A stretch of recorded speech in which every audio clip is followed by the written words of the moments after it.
আজকে দেখাবো আমাদের গ্রামে কিভাবে দুধের পিঠা বানানো হয়। শীত যেহেতু চলে এসেছে আর শীতের প্রথম এই দুধের পিঠাটা বানাচ্ছি, তাই ভাবলাম আপনাদের সাথে একটু শেয়ার করে নিই। তো আপনাদের ওইখানে কে কিভাবে বানান অবশ্যই কমেন্ট বক্সে জানাবেন।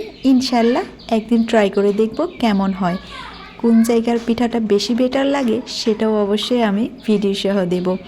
সো আসসালামু আলাইকুম, কেমন আছেন সবাই? আশা করবো সবাই অনেক বেশি ভালো আছেন। এখানে 3 কেজি দুধ নেওয়া হয়েছে আর দুধটাকে জাল করে নেওয়া হবে।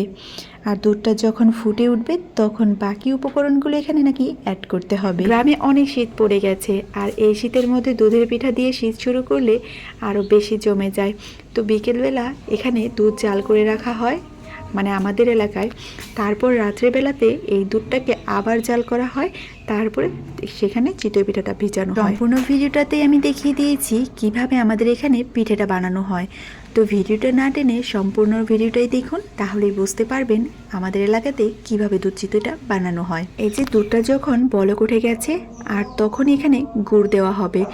এখানে গুড়টাকে প্রথমে পানি দিয়ে ভিজিয়ে ভালো করে মিশিয়ে নিয়েছি। দুধের মধ্যে পানিটা দিবেন, দুধ যতটুকু থাকবে তার অর্ধেক পরিমাণ পানি দিয়ে গুড়টাকে ভিজিয়ে রাখতে হবে আর তারপর হাত দিয়ে ভালো করে মিশিয়ে নিতে হবে।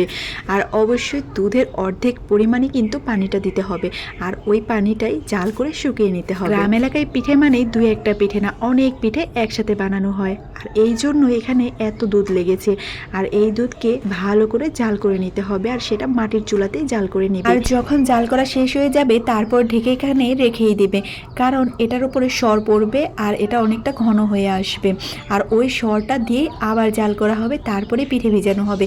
এতে নাকি পিঠার টেস্টটা অনেক ভালো হয়। আর এখানে আপনারা খেজুরের গুড়টা নিলেই বেশি ভালো হয়। আমরা তো খেজুরের গুড় দিয়ে আজকে পিঠাটা বানাচ্ছি।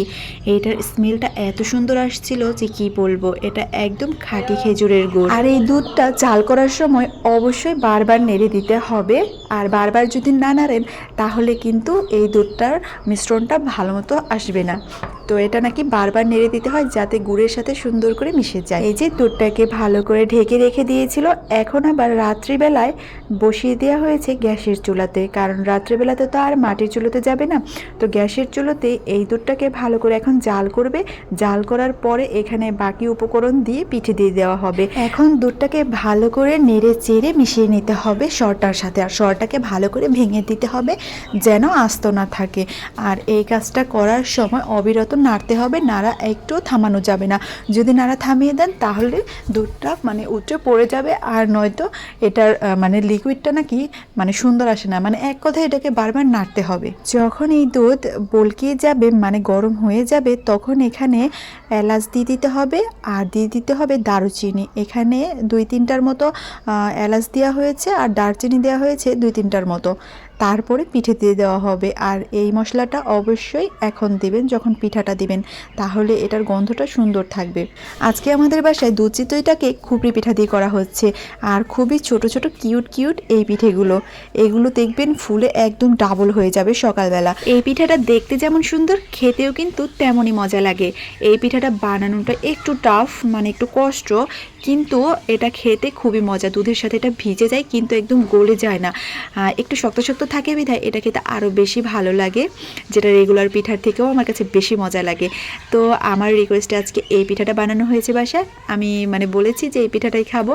তো খুপড়ি পিঠা দিয়ে সুন্দর করে দুধ চিতইটা হয়ে যাচ্ছে।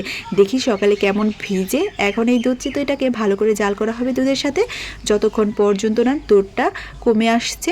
আমাদের এখানে এরকম যতটুকু দুধ নেওয়া হয় তার অর্ধেক পানি দিয়েই অল্প অল্প করে জাল দিতে দিতে দিতে পিঠে পর্যন্ত জাল করে করে তারপরে দুধটাকে কমানো হয়। অনেক জায়গায় হয়তো শুধুমাত্র দুধটা জাল করে পিঠেটা ভিজিয়ে দেওয়া হয়, ওইভাবেও হয়, কিন্তু আমাদের এখানে আবার এই নিয়মেই বানানো হয়।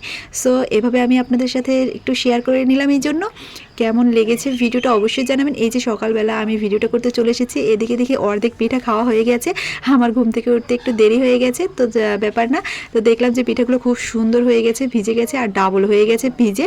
কত ছোট ছোট পিঠে ছিল আর কত বড় হয়ে গেছে। তো আপনার বাসায় একবার ট্রাই করবেন আমাদের এখানে যেভাবে বানানো হয় সেইভাবে। আর কেমন হয় অবশ্যই আমাকে কমেন্ট বক্সে জানাবেন। রেগুলার পিঠে দিয়েও কিন্তু ঠিক এইভাবেই আপনারা বানাতে পারবেন। তো শীতের সকালে এরকম দুধ চিতই খেতে কিন্তু খুবই মজা লাগে। তা আমি এখানে 2টা পিঠা নিয়ে চলে এসেছি। ফেলেছি। আমি একটু কেটে দেখাচ্ছি এটার ভেতরে কতটা মানে জালি হয়েছে আর সফট হয়েছে। এই যে দেখুন ভেতরটা কিন্তু জালি জালি, তার মানে কিন্তু ভেতরে পুরোটা ভিজে গেছে, দেখেই বোঝা যাচ্ছে। আর আমি কত সহজে কেটে ফেলেছি। তো আমার ভিডিওটা যদি আপনাদের ভালো লেগে থাকে তাহলে অবশ্যই বাসায় একবার ট্রাই করে দেখবেন কেমন লাগে। ইনশাল্লাহ সকলেরই ভালো লাগবে। সো ভালো থাকবেন সবাই, সুস্থ থাকবেন। আসসালামু আলাইকুম and thanks for watching my video.